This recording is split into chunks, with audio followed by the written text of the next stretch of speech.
Et si notre propre état d'esprit pouvait, mais vraiment, remodeler notre corps, notre vie? C'est un peu la question folle que pose le parcours du docteur Joe Dispenza. Tout part d'un drame en fait, un accident terrible, percuté en plein triathlon, 6 vertèbres brisées. Et là, le verdict des médecins est c'est sombre. On lui parle de paralysie, quoi. Alors face à une chirurgie qui s'annonce hyper lourde, et sans garantie de succès en plus, il prend une décision, radicale. Il refuse l'opération. Son pari? Se reconstruire, mais uniquement par la force de son esprit. Allez, on regarde ça de plus près. Imaginez, cloué au lit, il décrit une lutte intérieure, mais acharnée. Ses pensées, sans arrêt, le tiraient vers le pire scénario. Le fauteuil roulant, la fin de sa carrière, tout ça. Et c'est là qu'il a choisi, consciemment, de se tourner vers l'intérieur, d'essayer de se connecter à ce qu'il nomme une intelligence innée, cette espèce de conscience du corps qui, au fond, sait comment guérir. Sa tâche quotidienne, c'était de visualiser sa colonne, vertèbre par vertèbre, qui se reconstruit, et de s'abandonner à ça. Oui, et ce qui est fascinant là-dedans, c'est cette discipline mentale, cette recherche de présence au milieu de la douleur, de la peur. C'est énorme en fait. Il a dû, comme vous dites, court-circuiter l'instinct de survie qui nous fait voir tout en noir, qui anticipe le danger. Il raconte les heures et les heures d'efforts au début juste pour calmer ce flot mental et maintenir cette instruction de guérison. Ce n'était pas du tout passif, c'était un vrai engagement actif, répété jour après jour. Et c'est ça qui, selon lui, a commencé à produire des changements. Et visiblement, ça a marché. En 10 semaines, il sentait déjà des améliorations nettes. Et en 12 semaines, contre toutes les attentes médicales, il était debout, sans opération. Incroyable.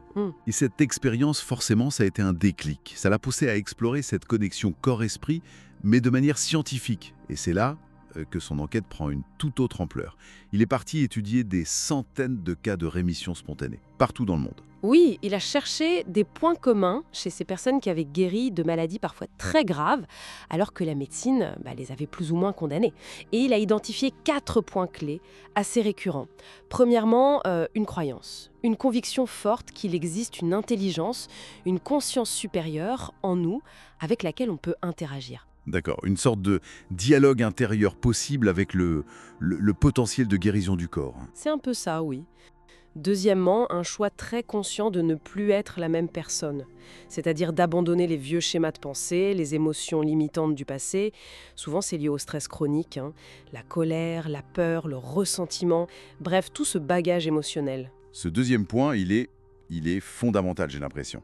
Et ça m'aide direct au troisième, je comprends bien. La réinvention active de soi. Exactement.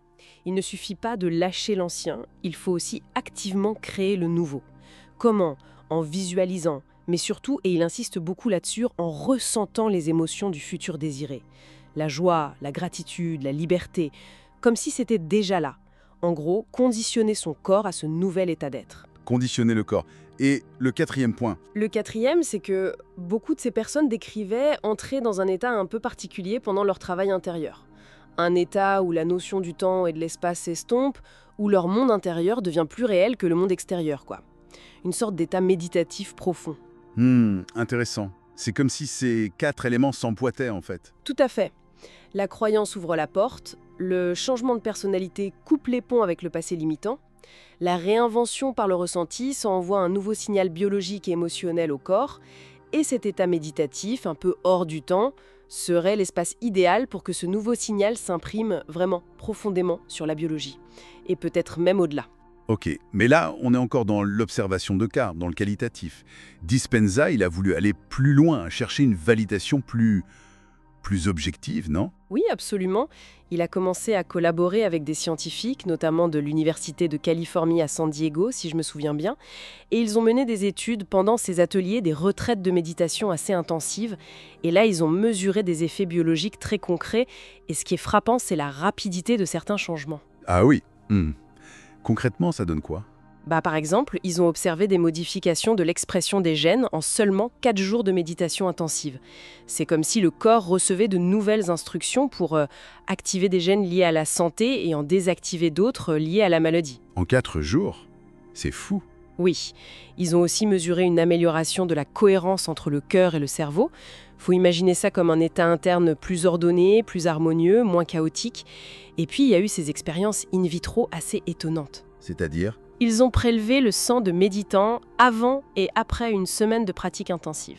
Et ils ont mis ce plasma sanguin en contact avec des cellules cancéreuses en laboratoire. Eh bien, le plasma des méditants après avait des effets anti-inflammatoires et même des effets anti-cancer significativement plus marqués. Incroyable. Donc, l'état interne des méditants se traduirait dans la composition de leur sang au point d'influencer des cellules en éprouvette. C'est ce que ces études suggèrent, oui. Alors si on prend un peu de recul, toutes ces données, ça pointe vers quoi? Ça suggère que notre état interne, ce mélange de pensées focalisées et d'émotions élevées, ce qu'il appelle notre état d'être, peut directement instruire notre biologie. Vraiment lui donner des ordres en quelque sorte. D'accord. Il parle accéder à ce qu'il appelle le champ, une sorte de dimension d'énergie, d'information, de potentialité, où l'intention pourrait avoir un impact beaucoup plus direct et où le temps linéaire serait moins une contrainte. Donc, l'implication majeure de tout ça, ce serait quoi au final? L'idée, c'est qu'en changeant consciemment notre état d'être, en devenant littéralement une autre personne au niveau de nos pensées et émotions habituelles, on pourrait non seulement influencer notre santé de façon radicale, mais aussi potentiellement attirer à nous de nouvelles expériences, créer activement notre futur, plutôt que de juste subir les circonstances. C'est vertigineux comme perspective. Une guérison perso assez spectaculaire, on arrive à des mesures scientifiques pointues sur les effets de l'intention, de la méditation.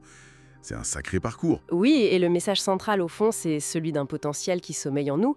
L'idée qu'on est peut-être bien plus que juste notre corps physique et que notre conscience, notre état intérieur, pourrait interagir avec la réalité d'une manière beaucoup plus puissante qu'on ne le croit habituellement. Et ça laisse songeur.